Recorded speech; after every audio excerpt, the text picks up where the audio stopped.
If you're over 30 and your makeup doesn't look good, this video is just for you. As we cross over 30s, our makeup routine needs a little update because what looked flawless at 25 can start settling in lines at 35, and that's totally fine. Today, we are going to do an easy soft glam makeup tutorial that's give you an instant lift that smooths the texture and give you an ageless glow. Hello my beauties, welcome back to Barefaced Beauty. My name is Shraddha. If you're new here, I create easy and realistic brown skin tutorials. And today's tutorial is so close to my heart as it is for mature skin.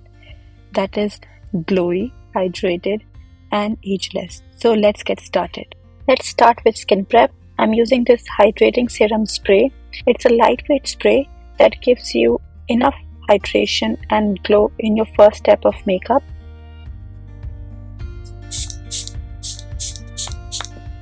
I've just sprayed it on my face and let it dry.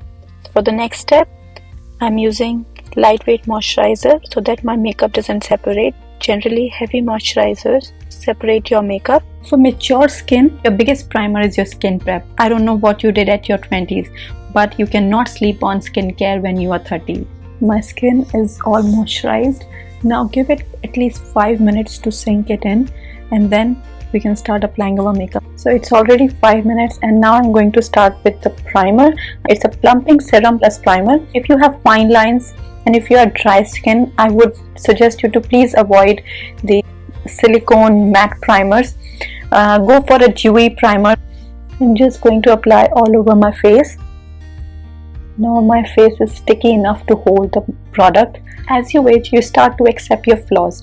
So I don't like using full coverage foundations because it gives you a cakey look that doesn't look like skin. Instead, go for a foundation that is more watery and have some skincare properties so that it gives you more of a skin-like finish. I'm using this McGrath Skin Sublime foundation.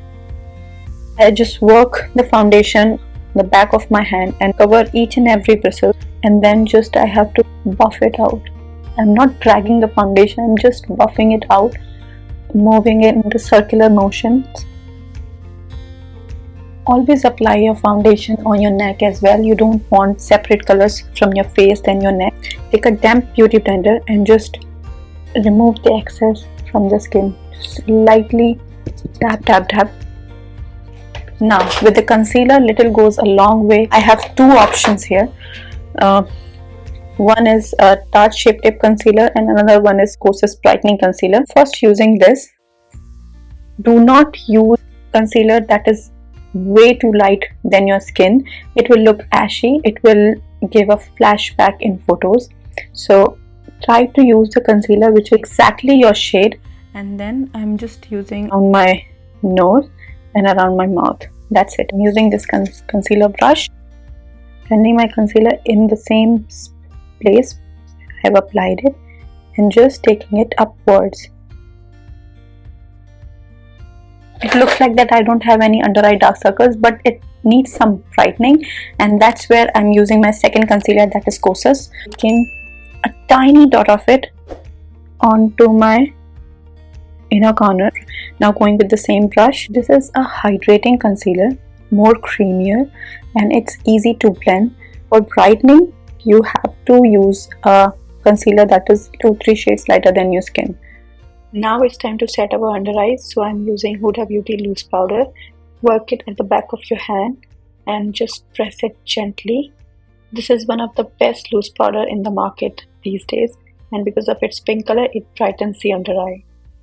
Moving on to the next step, I'm using NYX eyebrow pencil. I have naturally thick eyebrows, so I'm just filling the sparse areas of my eyebrows. Use a spoolie to remove all the harsh lines from your eyebrows. Let's do our eyes, and never ever put eyeshadow directly on your eyes. You have to first prep it. Either use any eyeshadow primer or use any concealer and some setting powder, but you have to prep your eyelids first. Taking the brown eyeshadow, I'm going to lightly define my crease. With a flat shader brush, I'm going to deposit the same color on the inner corner of my eyes. Now, with a small fluffy brush, I'm going to take the dark brown eyeshadow and deposit the color on my outer corner. After blending all the harsh lines, I'm going to take the concealer to cut the crease.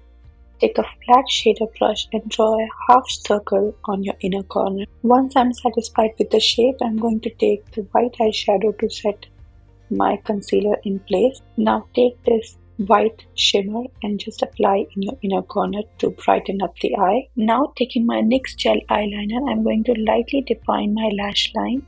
I'm not doing a bold eyeliner here, I'm just going to define my lash line so that my eyes get some definition. The dark brown eyeshadow, I'm going to set my lash line in place.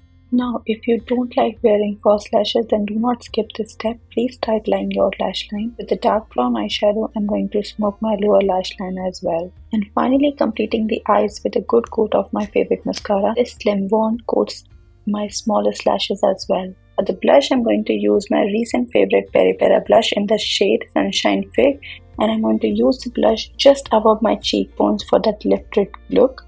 To sculpt my face, I'm using the SHEGLAM bronzer. It's the combination of bronzer plus contour. I'm just adding it on my cheekbones and on my forehead. I'm using very minimal product just for the light sculpting, not for any dramatic results. And as you can see, this product blends like a dream. For the lips, I'm going to use my SHEGLAM lip liner in the shade But First Coffee, and I'm going to slightly overline my cupid's bow following the natural lip line on my edges. This gives the effect of fuller lips, and with my fingers I'm going to slightly blend the lip liner into my lips, filling my lips with this rosy nude lipstick. It's such a pretty shade with high glossy shine. I just love it. To set my makeup, I'm going to damp my beauty blender with this dewy setting spray and stamp my face. It gives me dewy glow without using any highlight. And here is the final look. Real, lifted and glowy. You don't have to hide anything, you just have to enhance what is already there, and that's what I've done with this look. If you like this video, please let me know through comments, and I wait for your comments eagerly. Also, please let me know if you want me to try any other makeup tutorial and I will do so. Till then, bye bye.